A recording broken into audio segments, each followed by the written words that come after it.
Hello there, Dan Albaum here. What a great summer season this has been.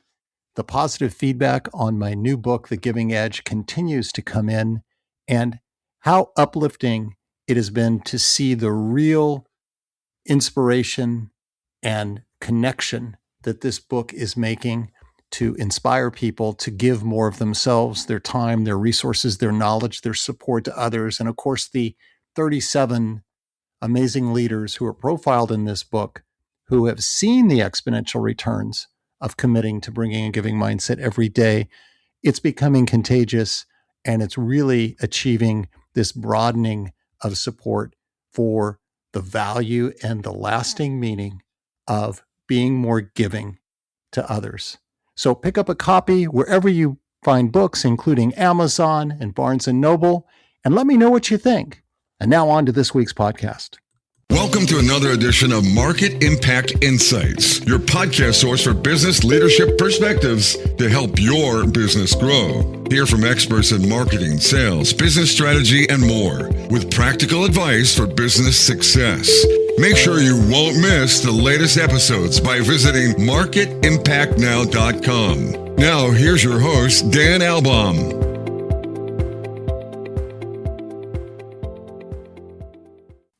Welcome back to another amazing episode of Market Impact Insights. It's been a busy summer. Thank you for the continued positive feedback I'm getting in on my new book, The Giving Edge, Why Putting Others First Creates Your Greatest Advantage. It's all about that intentional mindset, a giving mindset, and the returns you get on putting others first and lifting and empowering other people. So looking forward to further engagement on that. And something that is very timely and relevant right now in a hyper-competitive marketplace is how do we develop and maintain our customer relationships? How do we achieve the full strategic growth that our business potential has in front of us by being able to retain customers? And there's a huge financial cost. We know this. I was looking at a study from Bain, and there's as much as a 25 to 95% profit boost if we get just a 5% increase in retention rates. But that's not easy. Each one of those customer relationships is very complex and it's nuanced, but we need to be intentional about the value of retaining versus churning and investing in new customers. You know, e-commerce stores out there, another study showed 70 to 77% annual churn. We're just churning through. And so that's not what we want. We want to maintain, build, and grow those relationships. We're going to get into all of that with someone who's very passionate around the customer experience and customer relationships. And that's Andrea Bumstead. And she is the founder and CEO of CS Impact. That's a fractional leadership and consulting firm. And she's helping B2B companies literally transform customer success into a strategic growth engine. That sounds so good. That's where we want to be. And she's partnering with SaaS organizations anywhere from 50 million to 150 million in annual recurring revenue. And her experience really runs the whole gamut from early stage to large multi-billion-dollar enterprises. And it's all about designing and scaling strategies that drive measurable revenue impact. Andrea, welcome to Market Impact Insights. Thank you, Dan. Thanks so much for having me.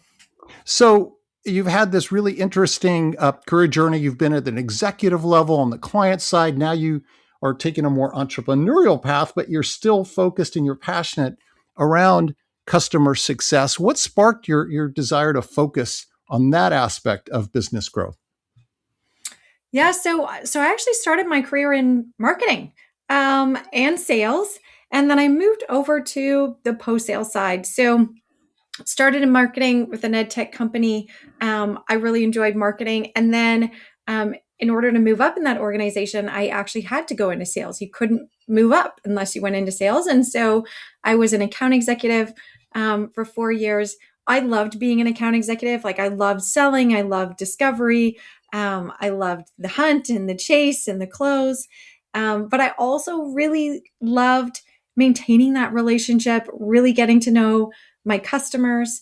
And so I moved over to the post-sale side just so I could spend more time and really make sure that the people that I had sold to were getting a return on their investment. And so I like to think of my experience as across the bow tie, if you will. Like I've gone through, marketing, sales, now post sales.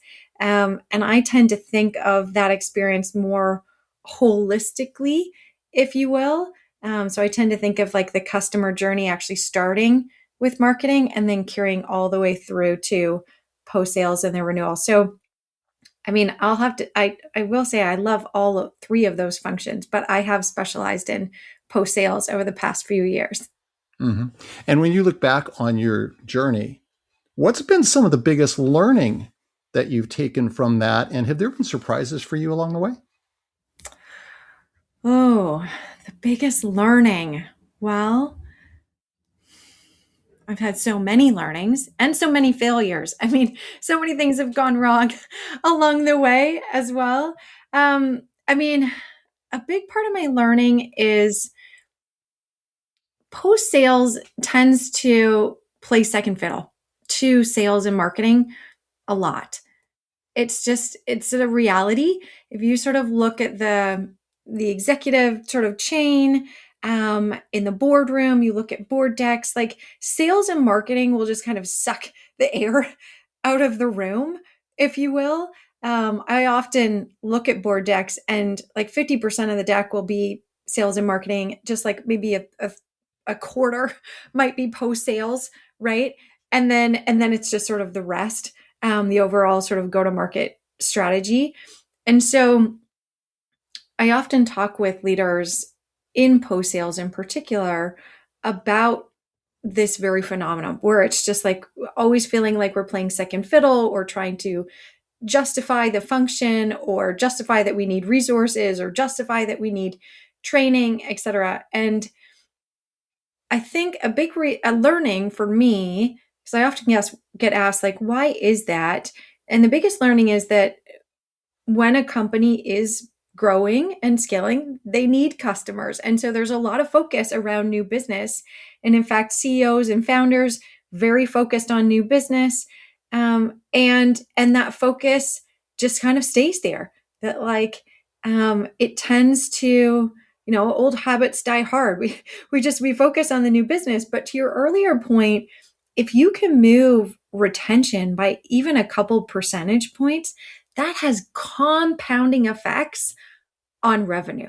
And in fact, I think it was Sam Jacobs from Pavilion said it best that the retention of the business, the retention of the existing customers is what is providing the revenue to fuel new business growth. Yeah, absolutely. And I think it's so easy, even from my own experience, having worked in different organizations, that we can fall into this trap of complacency. We can do all of the work through a sales process and we get selected and there's the high fives and the back slaps and we're feeling great because we're bringing on this new customer. And then there's this assumption. There's this assumption that there was a point in time they made that decision and we pretty much got them. But the reality in today's environment is you've got to bring it every day, don't you? I mean, to almost re-earn that trust, right? And to reconfirm that trust. So that complacency could be our biggest enemy. Yes, it's funny you mentioned that because I was actually chairing the Customer Success Summit conference recently. And I was talking with a post-sales leader and they said, when new business gets a big deal in the door, they get up out of their desk and they ring the gong. And they said, but when we save, a $100,000 company, right, from churning, even $1 million companies from churning, he was like, we don't get up and ring the gong. And I said to him, look, the next time that happens, if you get up and you ring the gong, I'll pay you $100. Like, I was like, I'll just send you the $100 because companies don't realize how important that is. Like, if you lose large accounts, like you cannot fuel new business. You cannot fuel the product growth and the R&D. You will not get the valuation or in the investment that you are looking for. So it's so important. And yet every post sales leader in the room, when I said that, like, I'll pay you $100 if you ring the gong, they were kind of like, whoa, like she's going to pay, like, whoa, she's going to pay you $100. And it's because in their minds, I think they were all thinking, I'm not going to get up and ring the gong. Yeah. Yeah. I mean, as you were talking, this image came into my mind of a bicycle tire and an air pump. And the analogy would be trying to frantically inflate that tire and pump and pump and pump while there's a major leak, right? And so we just can't get back. We can't really be whole if we're allowing that leakage, and that exit of those major customers. And so we need to be intentional about it. And it's hard out there right now for SaaS companies, right? There's competition. We've got dynamic, fast changing marketplace and all of that. What are some of the biggest hurdles, either in terms of training, post sales, or how companies are strategically approaching it? What are some of these hurdles that they're facing right now and being able to get those retention rates up? Yeah. So every company I talk to right now, and I talk with a lot of companies and I try and keep my finger on the pulse of the market, all of them are undergoing some form of reinvention right now. Reinventing their products, reinventing their go-to-market strategy, reinventing with AI, reinventing how they're thinking about their business. And it's because they have to, because it is that competitive, because AI is transforming the market at an accelerating pace. They are fundamentally transforming themselves. And that's why my business right now actually specialize in helping companies rebuild post sales for what's next. Because as companies change their strategy, their products, and how they go to market, they need to rethink post sales.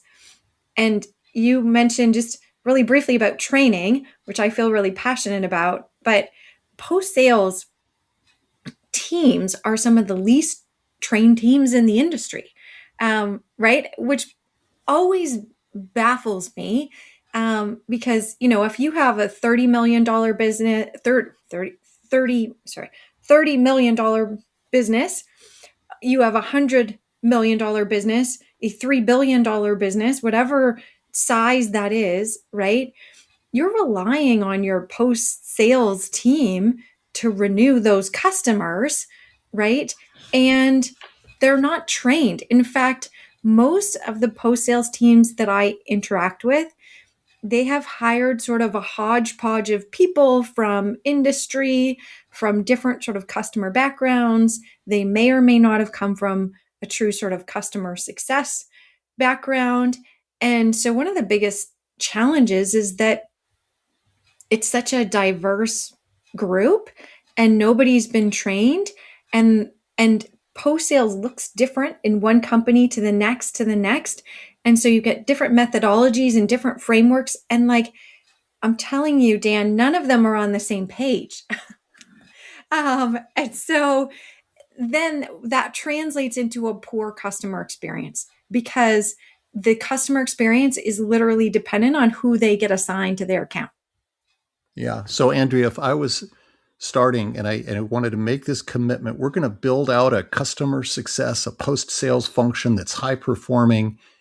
If you could briefly describe what's the profile of the ideal kind of people that I should be looking at to fill those critical roles, what do they look like? So I get asked this quite frequently, like, what is that ideal profile? And the answer is, it depends on what you're selling. It depends on the product or the service that you are selling, but more importantly, it depends on the problem that you are solving for your customer. And so you need the right people to solve that problem. And the right people are going to take different formats depending on the industry that you're in, the problem you are solving, who your customers are. And so you'll notice in our conversation, I've been talking about post sales and not specifically customer success or account management. And that's intentional. And it's because post sales right now, it takes on many different formats. It could be account managers. It could be people with domain and industry expertise. It could be solutions engineers or TAMs. It could be forward deployed engineers. It could be support people, and it could be agents. It could be any number of those things. And the biggest mistake companies make is that they think that their post-sales organization should look like this. And in reality, it needs to look like whatever your market and your customers are demanding. Yeah. And so what that really is saying is you got to get your arms around what that landscape is, right? So if you don't have a clear, vivid picture in terms of who you're trying to serve and what their problems are, then that just compounds then your issue, because you're not going to be able to build out your organization the right way. Exactly. Yeah. The biggest recommendation I always have is get really clear on the problem that you solve for your customers, because it may not be the problem you think that you are solving. And customers who renew are the ones where you are impacting their business and you're solving their problems. So you need to know what that is. It's no longer, I think of, 5 years ago when it was like, okay, spin up a SaaS platform, put it out broadly into the market. If people are using it, that's amazing. Like drive usage, drive adoption, right? Under the assumption that those companies would renew with you. Whereas, I've been around long enough to see, customers with great usage, with great adoption, who did all the right things at all the right times, who still churn. And it's because you didn't anchor right back to like, but are you solving a critical problem for their business? Yeah, absolutely. And you are helping companies position themselves for success based on where things are going and moving and changing in the future. So it's very forward looking. When you think about capabilities and skill sets that define world-class post-sales functions in organizations, what has changed there? What have you seen over the last 10 to 20 years? And is part of this just being able to feel comfortable with change management? What role does that play even in a post-sales context? Yeah, the biggest skill I would say that someone really needs to have in post sales, well, one, it may not be what you think. It's actually closer to sales than you might think, which is discovery. Mm-hmm. Asking really good questions and digging deeper. That is the number one skill. It's the number one skill that I teach anyone in post sales, which is like, ask really good questions, like not surface level, but like get deeper, right? Get deeper in the org, get deeper in the problem you're solving, get deeper in the solution, and start to hit on not just, the business impact, but the human impact of like, right? Like, what are the emotional reasons that your customers continue to do business with you? Is it because, they can clock out earlier at night and spend more time with their kids? Is it that they got a promotion or recognition? Is it that they are a thought leader in this space and your solution helps them do that? But like asking really good questions. And then you touched on change management, which is a big piece right now. And in fact, it's very front and center with all the changes in companies' products, go-to-market strategies, and AI. Change management, I really do feel, is one of the sort of the least thought about areas. It gets the least amount of attention. But when you change your product, when you change your go-to-market strategy, when you change the AI tools in an organization and people's workflows, this is change management. Like this is much bigger, right?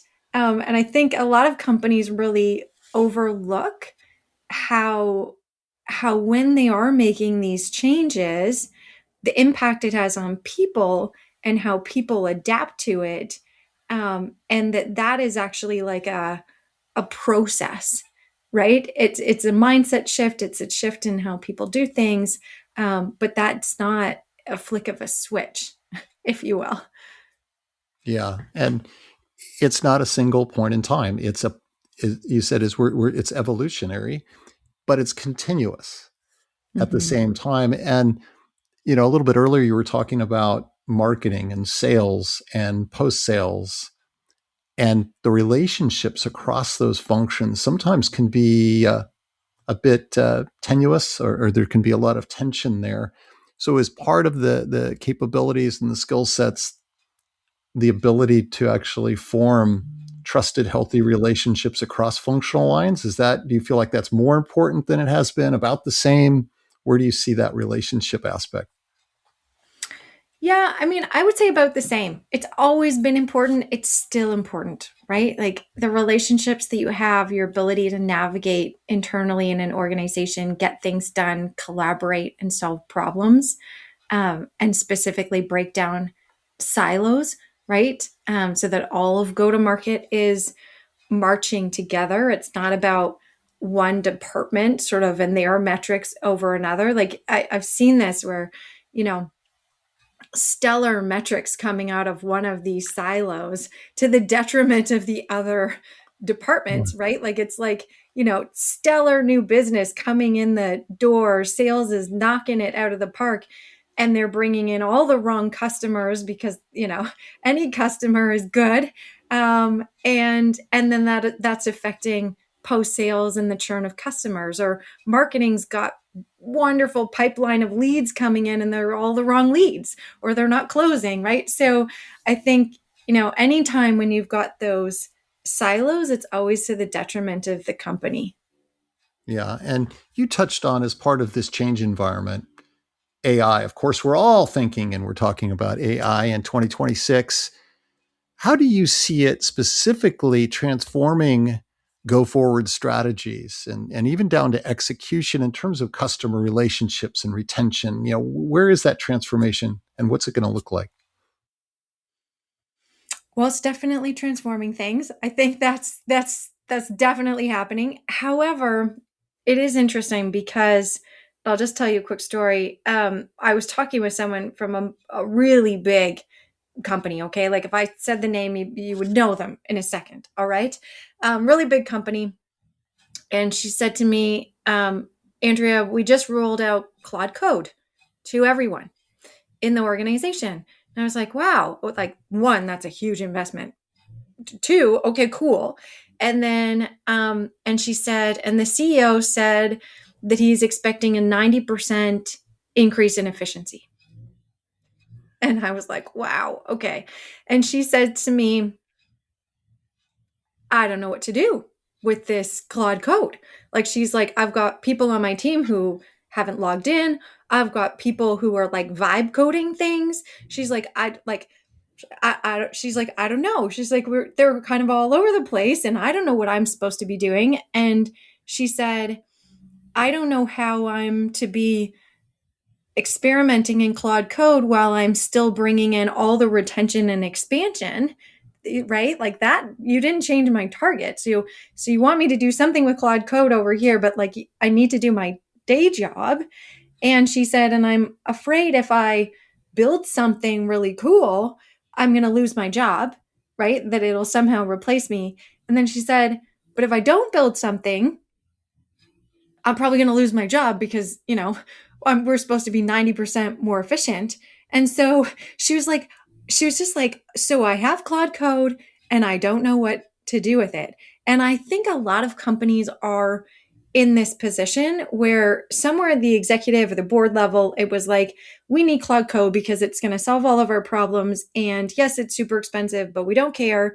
We're going to find the budget and here's Claude Code and go and get, 90% more efficient with this. And there's no governance, right? And there's no strategy and there's no sort of demonstration of ROI, right? And it's kind of just chaos. And so this leader said to me, she said, this is someone who's she's top of the totem pole, high level executive leader, been in SaaS a long time, phenomenal experience. She said to me, Andrea, I think I'm just going to go work for an AI native startup because I just want a clean slate. Like I want to walk into an organization that's already doing this, and learn and grow. And so I think I tell you that story because it is a bit of the Wild West out there. And two, companies are deploying very expensive AI tools and expecting huge amounts of gains, and there's no sort of guardrails around this.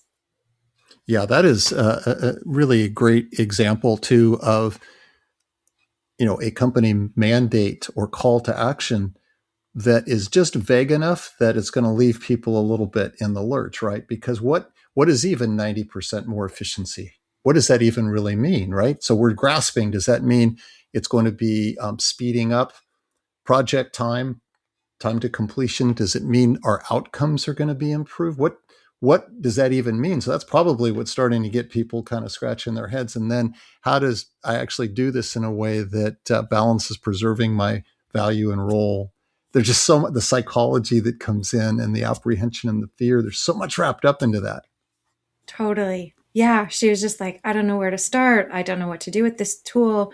And she said, how do I keep doing what I've been doing and do this? Or do I do them at the same time? And she said, she was spending time on the weekends, just, experimenting and playing around with stuff and reading and taking courses. But there's a lot of anxiety out there around this, particularly in companies that are rolling out solutions without guardrails, without governance, without sort of, support and a framework.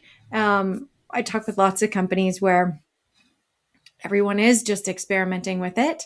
And that's great. But the number one question I always ask is, okay, cool. Like you built this thing, or you built this tool, or you built a call prep tool, or you built a meeting summary tool, or a health score tool, or whatever. But are you spending more time with customers?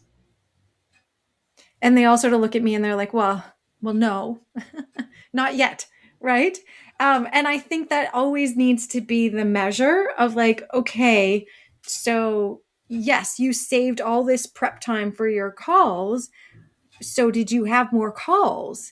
Right. Or did you take that time saving and put it into other admin work or building out other tools? Yeah. And so I don't know that I don't think we're quite there yet in terms of the actual efficiency. I think, every organization I talk to, I'm like, so you're talking to more customers? And they're like, well, no, not yet. Yeah. And at this time of apprehension and maybe some uncertainty, the role of leadership has never been more important. So when you think about truly exceptional leadership and what separates it from just good enough, how would you describe that? I wish I had the answer to that one. What exceptional leadership is. I think exceptional really is different in different circumstances, right? You can have someone who moves exceptionally fast and makes quick decisions, but if that's to the detriment of customers in your organization, then that's not a good thing, right? Or if you're in an organization where moving that fast, you're in a highly regulated industry with a lot of compliance, like moving super fast means you're going to make mistakes that are going to be really costly. And so I think exceptional leadership is very circumstantial, if you will, depending on the organization that you're in, the team that you have, and what's needed in that moment, right? Sometimes a leader needs to be a cheerleader, someone who empowers, someone who, in a turnaround situation is just that person that rallies people together, right? And in other organizations, it's something completely different. It's the person who's always calm in the chaos, who is thoughtful in their decision making, who is methodical in their change management process. Like, I think it really, you always want to match a leader with the company, the size, the stage, and the problems that they're currently having. Yeah, isn't it timeless? It transcends wherever we're at. But this idea of situational awareness, that's powerful. And that's really what you're getting at there, right? Yeah. Yeah, just being able to assess and be appropriate and relevant in the moment as a leader. And I know you consult and you give all sorts of valuable advice. I want to flip it around and ask you, Andrea, what's the best piece of business advice you have ever received? So early in my career, I went to a keynote presentation on finances, of all things, and personal finances. And the woman on the stage, she said something that struck me. And she said that she lived by the 70% rule, which is that when trying to make a decision, she gathers information, but if she is 70% sure, she will make that decision. She will go with that decision, and then she will commit 100% to making it successful. And if at any point she realizes that she made the wrong decision, she gives herself permission to pivot. And so this is a lesson I use all the time in my own career, in making decisions, particularly at a leadership level where you don't have all of the information. And sometimes you've got to move fast. And so if I am 70% sure of a path, I'll go with that path and I will commit 100% to making sure that it is successful, but I give myself permission to pivot if I made the wrong decision. And what this has done for me in my own career is, one, I can make decisions a lot faster.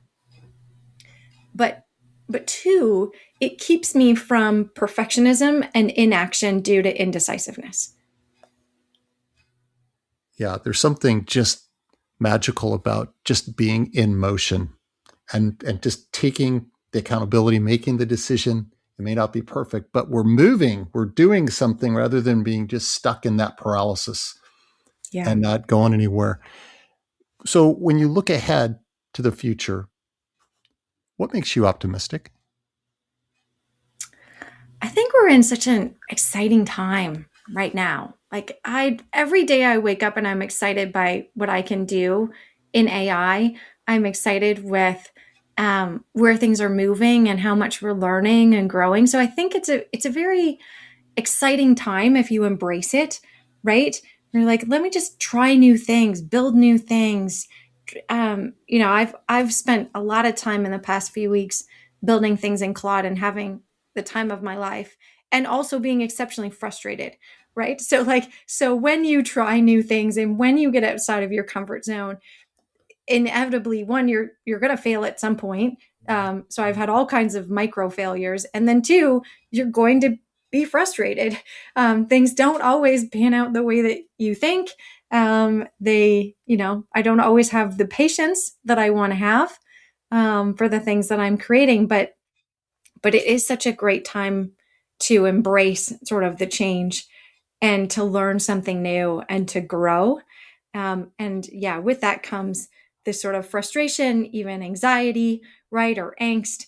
But it's a very interesting time, I think, to be alive and to be in a company and to be part of such a pivotal change that's affecting the future. And I think as long as you are just open to being on the ride, then it's great. Let's strap in. Let's get on the ride. And we've got an all day pass, and so let's stay with it, hang in there, and be open. More than anything else, be open to what's ahead. I love that. Do you have any other final advice for leaders that are looking to increase their positive impact and elevate the performance of their teams?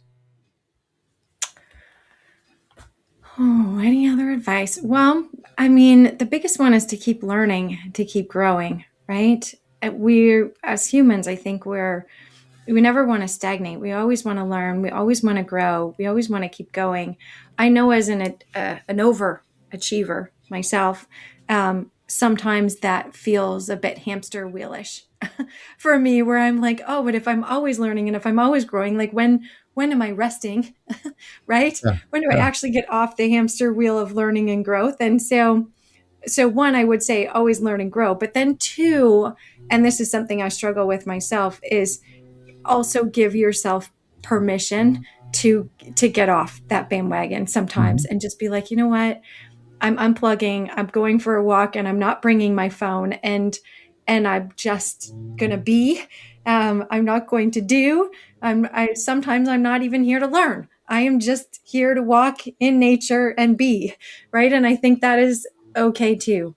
So yeah, I'd say as an overachiever myself, learning and growing is sort of in my DNA, but also give yourself permission to be like, I don't have to be learning and growing all the time.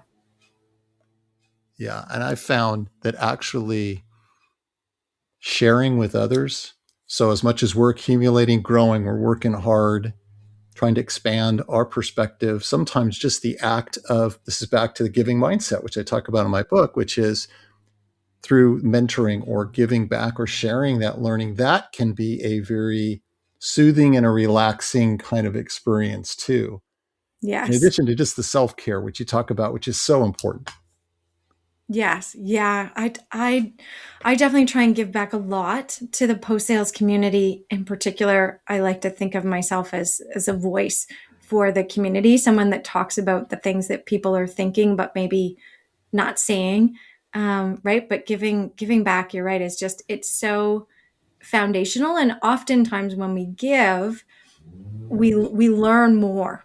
Right. Like we open our mouths and give advice and we're like, that's Yes. the exact advice that I needed right now. Like it just happens all the time, right? Where we're like, oh, or like you say something and you're like, oh, that just crystallized something in my own mind that I've been struggling with. So, um, giving back is one of the purest sort of ways to learn. Well, Andrea, thanks for sharing your journey and reminding all of us just how important it is to invest and support post sales capabilities and the whole customer experience. And that is fuel for long term company growth. I really enjoyed our conversation. Yes. Likewise. Thanks for having me. And please continue to give the gift of feedback for this podcast to help make it even better. You can do that by going out and giving a rating and a review. It's so easy to do on all the major podcast platforms, including Apple Podcast and Spotify. And as always, make sure to visit marketimpactnow.com for the latest in business leadership perspectives. So long until next time.